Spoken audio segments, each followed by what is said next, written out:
ആഗ്രഹിച്ചതൊന്നും നേടാത്ത ജീവിതം, മോഹിച്ചതൊന്നും കിട്ടാത്ത ജീവിതം, കടങ്ങൾ തലയിൽ വീണ ജീവിതം, രോഗങ്ങൾ അസ്വസ്ഥത ബാധിച്ച ജീവിതം, മനപ്രയാസം മാറാത്ത ജീവിതം, ഒരു ദിവസം പോലും സമാധാനത്തോടെ കിടന്നുറങ്ങാൻ കഴിയാത്ത ജീവിതം. ഇതെങ്ങനെയാണ് ജീവിതമാവുക? ജീവിതത്തിന് അർത്ഥമുണ്ടാകണമെങ്കിൽ നമ്മുടെ മനസ്സിൽ ആഗ്രഹിച്ചതൊക്കെ കിട്ടണ്ടേ, നമ്മൾ കൊതിച്ചതൊക്കെ കൈവെള്ളയിലെത്തണ്ടേ, രോഗങ്ങൾ മാറി നിൽക്കണ്ടേ. എല്ലാം കയ്യിലുണ്ടായിട്ടും രോഗം എന്നെ തിന്നാൻ അനുവദിക്കുന്നില്ലല്ലോ. കോടികൾ ബാങ്കിലുണ്ടായിട്ടും രോഗം എന്നെ വെള്ളം കുടിക്കാൻ അനുവദിക്കുന്നില്ലല്ലോ. അതുകൊണ്ട് സഹോദരാ, ജീവിതമെന്ന് പറഞ്ഞാൽ ആഗ്രഹങ്ങൾ പൂർത്തീകരിച്ച ജീവിതമോ? ജീവിതമെന്ന് പറഞ്ഞാൽ രോഗമില്ലാത്ത ജീവിതമല്ല ജീവിതം. അതുകൊണ്ടാണ് അല്ലാഹു പറഞ്ഞത്, മരണശേഷമുള്ള ജീവിതമാണ് യഥാർത്ഥ ജീവിതം. അവിടെ നിങ്ങൾ ആഗ്രഹിച്ചതൊക്കെ നിങ്ങൾക്കുണ്ട്. വലക്കും ഫീഹാ മാ തസ്തഹി അൻഫുസുകും വലക്കും ഫീഹാ മാ തദ്ദഊൻ.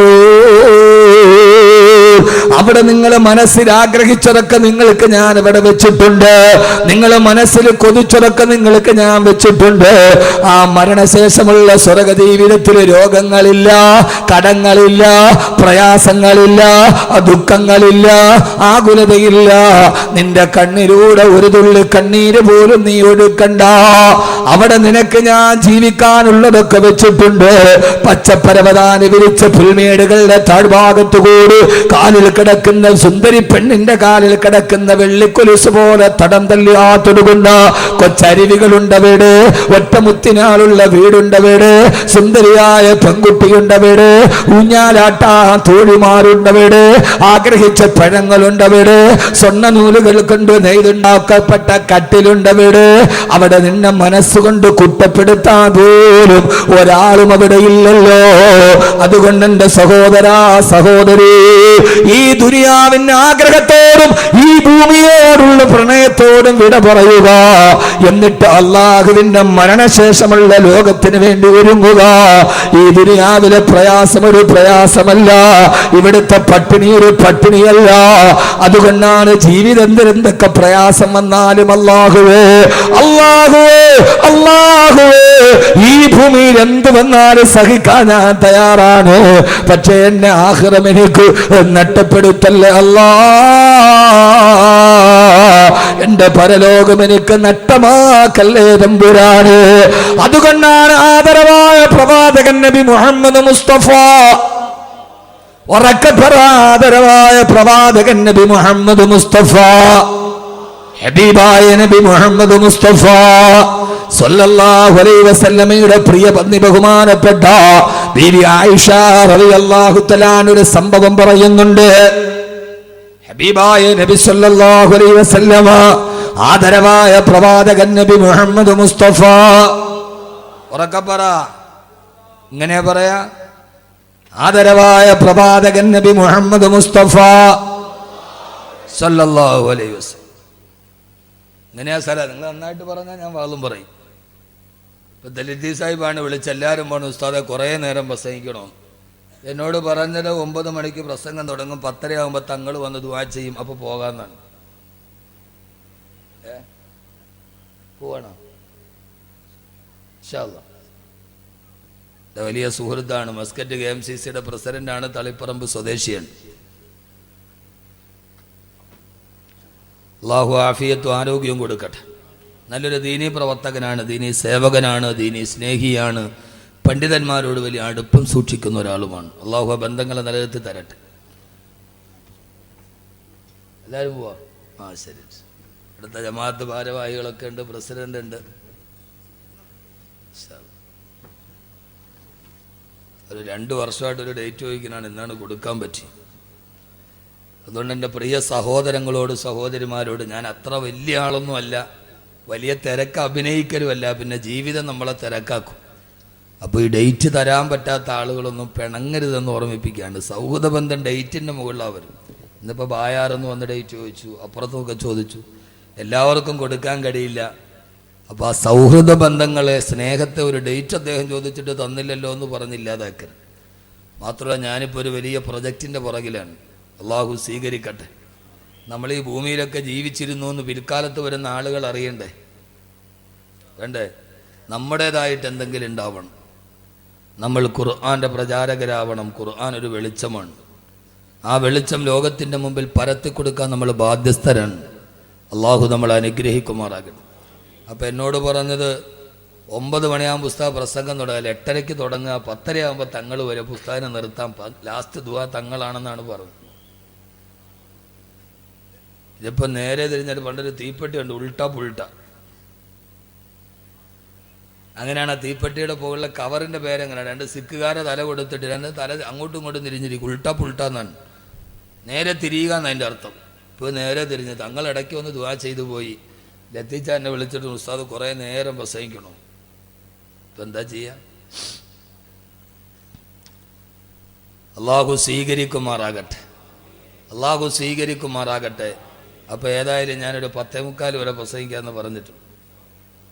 അതുവരെ പോരെ? ആ മാഷാ. സുബൈ വരെയാണ്. വീട്ടിൽ ഭാര്യയോട് പണങ്ങിയിട്ട് വന്നാണ്, ഇന്ന് പോവില്ല എന്ന് പറഞ്ഞു. സുബൈ വരെ പ്രസംഗിക്കാം. വീട്ടിൽ എന്തോ അടക്കൊക്കെ കൂടി ഇറങ്ങിയാന്ന് തോന്നുന്നു. ശ്രദ്ധിച്ച് കേക്കി. ഇപ്പം ഏതാണ് നമ്മുടെ ഭാഗത്ത് 1 മണിക്കൂർ കഴിഞ്ഞു, 1.5 മണിക്കൂറായി. നമ്മൾ ആ സ്പീഡിൻ്റെ ഉള്ളിൽ അറിഞ്ഞില്ലെന്നേ ഉള്ളൂ. ചില സദസ്സ് എങ്ങനെയാണ്, മനസ്സുകൊണ്ടൊരു വലിയ സന്തോഷം ഉണ്ടെങ്കിൽ പിന്നെ ഒന്നും നോക്കില്ല പ്രസംഗിക്കും. മനസ്സിനൊരു റാഹത്തില്ലെങ്കിൽ പിന്നെ ഉഴപ്പിട്ട് പോകും. എല്ലാ ദിവസവും ഒരുപോലെ ഇരിക്കില്ലല്ലോ യാത്രകൾ, പ്രയാസങ്ങൾ, പ്രശ്നങ്ങൾ. നമ്മളൊന്നും മലക്കുകളൊന്നും അല്ലല്ലോ. ചിലപ്പോൾ ഭാര്യയോട് പിണങ്ങിയിട്ടായിരിക്കും വരിക, വേറെ കാര്യമൊന്നും ഉണ്ടാവില്ല. ഇങ്ങനെ വാതിന് മുമ്പ് അവർ ചോദിക്കും, പെണ്ണുമ്പളെ മക്കളൊന്നും വേണ്ട, ഇങ്ങനെ വാത് പറഞ്ഞാൽ മതിയോ എന്ന് ചോദിക്കും. അള്ളാഹു നമ്മുടെ ബന്ധങ്ങളെ നന്നാക്കി തരട്ടെ. സഹോദരങ്ങളെ കൊണ്ട് ഇൻഷാല്ല 10:45 കൂടിയൊക്കെ ഇൻഷാല്ല നമുക്ക് ഞാൻ വീണ്ടും 2-2.5 മണിക്കൂർ ഏതായാലും നമുക്ക് പ്രസംഗിക്കാം. അള്ളാഹു തൗഫീക്ക് നൽകട്ടെ. ഞാൻ ഒരു കാര്യം നിങ്ങളോട് പറഞ്ഞേക്കാം, ഒരാൾ നന്നാവാൻ, മാറ്റമുണ്ടാകാൻ വലിയ പ്രസംഗമൊന്നും വേണ്ട. ഈ ഒരൊറ്റ പരമാർത്ഥത്തെ അവൻ തിരിച്ചറിഞ്ഞാൽ മതി, വേറൊന്നും വേണ്ട. ഞാൻ നിങ്ങളോടൊരു സംഭവം പറഞ്ഞു തരാം. ആളുടെ പേരൊന്നും നിങ്ങൾ എന്നോട് ചോദിക്കാൻ പാടില്ല, രഹസ്യമായിട്ടും ചോദിക്കരുത്, പരസ്യമായിട്ടും ചോദിക്കരുത്. ഓക്കെ? ഞാൻ ഈ പറയുന്ന സംഭവത്തിലെ ആളുകളുടെ പേര് നിങ്ങൾ എന്നോട് പരസ്യമായിട്ടും ചോദിക്കാൻ പാടില്ല, രഹസ്യമായിട്ടും ചോദിക്കാൻ പാടില്ല. എന്തിനാണ് വലിയ പ്രസംഗമൊക്കെ? ഒന്നും വേണ്ട. കോടീശ്വരനായ തന്റെ ബിസിനസ് സാമ്രാജ്യവുമായി വിദേശത്ത് ശീതീകരിച്ച റൂമിൽ റിവോൾവിംഗ് ചെയറിൽ സുന്ദരികളായ പെൺകുട്ടികളെ പിഎമാരായി നിശ്ചയിച്ച് സുഖത്തിന്റെയും ആഡംബരത്തിന്റെയും പാരമ്യതയിൽ ആറാടിക്കളിക്കുന്ന സുഖസുഷുപ്തിയിൽ ആറാടുന്ന ഒരു ചെറുപ്പക്കാരനായ ബിസിനസ്സുകാരൻ. ഈ കേരളക്കാരനാണ്, മലയാളിയൻ. അദ്ദേഹത്തെ കാണാൻ ഈ കേരളത്തിൽ നിന്നൊരു മതപ്രബോധകനെത്തിയ ഒരു പണ്ഡിത സുഹൃത്തു. അദ്ദേഹത്തെ കാണാൻ ഓഫീസിൽ ചെന്നു. വലിയ തിരക്കാണ്, വെളിയിൽ ആളുകളൊക്കെ കാത്തു നിൽക്കാൻ. വെളിയിൽ ആളുകളൊക്കെ കാത്തുക്കൻ. ചില വലിയ കോടീശ്വരന്മാരെ, മുതലാളിമാരെ ഒരു വിനോദമാണ് കാണാൻ വരുന്നവരെ വെറുതെ വെയിറ്റ് ചെയ്യിപ്പിക്കുക എന്നുള്ളത്. ഒരു തിരക്കുണ്ടാവില്ല. ഓഫീസ് നന്നായിട്ട് പണിതിടുക, വെളിയിൽ വെറുതെ ആളുകളെ വെയിറ്റ് ചെയ്യിപ്പിക്കുക. ചില ആളുകളുടെ ഒരു വലിയ ക്രൂര വിനോദമാണിത്. വെറുതെ ഒരു അപ്പോയിൻമെന്റ് കിട്ടാൻ വലിയ പാടാൻ, കാണാൻ വലിയ പാടാൻ. പള്ളിക്കമ്മറ്റി എങ്ങാനും ഉറൂസിന്റെ കാര്യം പറയണമെങ്കിൽ അവന്റെ വീടിന്റെ ഗേറ്റിൽ പോയി പിന്നെ കാത്തു നിൽക്കണം. പള്ളിക്കലെ ഖത്തീബ്, ഇമാമത്ത് നിൽക്കുന്ന ഖത്തീബ്, ഖുത്ബ നിർവഹിക്കുന്ന ഖത്തീബ് ആരാണെങ്കിലും ഒരു മഹല്ലിലെ ഏറ്റവും പ്രഥമ പരിഗണനീയവനും പ്രഥമമായി ബഹുമാനിക്കപ്പെടേണ്ടതും നമ്മുടെ ഇമാമിനെയാണ്. അപ്പൊ ഇമാം ഉസ്താദ് പറഞ്ഞിട്ട് ഞാൻ പ്രസംഗിക്കല്ല, ഞാനൊരു പള്ളിയിലെ ഇമാമ് തന്നെയാണ്. പക്ഷേ രാജ്യത്തിന്റെ പ്രഥമ പൗരൻ, പ്രസിഡന്റാണ്. ഒരു മഹല്ലിന്റെ ഏറ്റവും ആദരിക്കപ്പെടേണ്ട മഹാവ്യക്തിത്വം നമ്മുടെ ഇമാമിങ്ങളാണ്. ഉറൂസിന്റെ കാര്യം പറയാൻ പോയാ, യത്തീംഖാനയുടെ കാര്യം പറയാൻ പോയാ, അവന്റെ വാതിലിന്റെ മുമ്പിൽ പോയി കാത്തു നിന്ന്, പിന്നെ സെക്യൂരിറ്റി തന്ന് വാതിൽ തുറന്ന്, പിന്നെ അകത്ത് കയറി അപ്പോയിന്റ്മെന്റ് കിട്ടി പറയും. അവസാനം പറയും, ഇപ്പോൾ ഒരു ഇത്തിരി ടൈറ്റിലാണ്, പിന്നെ വരി. ഇതൊരു വിനോദമാണ്. ഞാൻ പലപ്പോഴും കണ്ടിട്ടുണ്ട്, പലരും പറഞ്ഞിട്ടുണ്ട്. പക്ഷെ എന്തൊക്കെ പറഞ്ഞാലും ആ ഒരു വലിയ വിനോദത്തിൽ നിന്ന് വളരെ വിനയത്തിലേക്ക് മാറി എപ്പോഴും കാണാൻ പറ്റുന്ന ഒരു വലിയ ഒരു കോടീശ്വരനാണ് നിങ്ങളുടെ ലത്തീച്ച. അദ്ദേഹത്തിന് അങ്ങനെ ഒരു ശൈലിയില്ല. അദ്ദേഹത്തിൻ്റെ ആ വിനയവും ആ ഒരു അടുപ്പവുമാണ് ഞാനും അദ്ദേഹം തമ്മിലുള്ള സൗഹൃദം. അല്ലാതെ അദ്ദേഹം എനിക്ക് നോട്ട് കെട്ടൊന്നും തന്നിട്ടില്ല, അങ്ങനെ വിചാരിക്കുകയും വേണ്ട. അങ്ങനെയുള്ളവരെ നാം അഭിനന്ദിക്കണം. ഞാൻ പറഞ്ഞത് സമ്പത്തെന്ന് പറയുന്ന അള്ളാഹു തരുന്നതാണ്. നാളെ അത് ഊരി മാറ്റിയോ ഒന്നും ഉണ്ടാവില്ല. ഇന്നത്തെ ദരിദ്രൻ നാളത്തെ കോടീശ്വരനാണ്, ഇന്നത്തെ കോടീശ്വരൻ നാളത്തെ ദരിദ്രനാണ്. ഇത് അള്ളാഹുവിന്റെ കയ്യിലാണ് ഖജനാവിന്റെ താക്കോൽ. അള്ളാഹു നമ്മളെ സ്വീകരിക്കുമാറാകട്ടെ. ആ മനുഷ്യന്റെ അടുക്കൽ വന്നിട്ട് ഈ പ്രബോധകൻ പറഞ്ഞു, എനിക്ക് അദ്ദേഹത്തെ ഒന്ന് കാണണം. PA പോയിട്ട് പറഞ്ഞു, തിരക്കാണ്, ബോസിന് തിരക്കാണ്, സമയമില്ല. അദ്ദേഹം പറഞ്ഞു, എനിക്ക് അദ്ദേഹത്തോടൊരു 10 മിനിറ്റ് സംസാരിക്കണം. രണ്ടാമത് PA പോയി ചോദിച്ചപ്പോൾ റിവോൾവ് ചെല്ലിരുന്നിട്ട് ആ ചെറുപ്പക്കാരൻ പറഞ്ഞു, ഇല്ല, സമയം വലിയ തിരക്കാണ്, അയാളോട് പറ്റൂല എന്ന് പറ. PA പോയിട്ട് പറഞ്ഞു പറ്റൂല. അദ്ദേഹം മൂന്നാമതും പറഞ്ഞു, ഒരു 5 മിനിറ്റ് എനിക്കൊരു അപ്പോയിന്റ്മെന്റ് തരണം. സുന്ദരിയായ പെൺകുട്ടി പോയി ചോദിച്ചു പറഞ്ഞു, പറ്റില്ല, എനിക്ക് അപ്പോയിന്റ്മെന്റ് തരാൻ പറ്റില്ല, ബിസിയാണ്, മൊയ്ലിയാരോട് പോവാൻ പറ, അയാൾക്ക് എന്ത് ജോലിയാണ് ഇവിടെ വന്നിട്ടുള്ളത്. അവസാനം പല പ്രാവശ്യം പറഞ്ഞു വിട്ടു, നിരാകരിച്ചു. പ്രബോധകനായ മഹാമനുഷ്യൻ തിരിച്ചു പോയില്ല. ഇത് വിക്ടർ യുഗോയുടെ കഥയല്ല, ഇത് ഷേക്സ്പിയറിന്റെ കഥയല്ല. എന്റെ സഹോദരങ്ങളെ, സഹോദരിമാര്, ജീവിതത്തിൽ തെറ്റിലൂടെ സഞ്ചരിക്കുമ്പോ നമ്മുടെ മനസ്സിനെ പിടിച്ചു നിർത്താൻ, നമ്മുടെ ജീവിതത്തിൽ അനിവാര്യമായ ഒരു മാറ്റം ഉണ്ടാവാൻ, നമ്മുടെ ജീവിതത്തിൽ അനിവാര്യമായ ഒരു മാറ്റം ഉണ്ടാവാൻ സഹോദര വേണ്ട ഒരു ഉപദേശമാണിത്.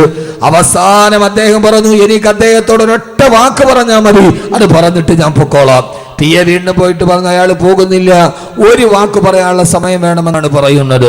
അവസാനം അദ്ദേഹം പറഞ്ഞു, ഇനിയിപ്പോ എന്താണെങ്കിൽ ഒരു വാക്ക് പറഞ്ഞിട്ട് നശിച്ച് അതോടുകൂടി അങ്ങ് പോവുമല്ലോ, പറയാനുള്ള ഒരു വാക്ക് പറഞ്ഞിട്ട് പോകാൻ പറ.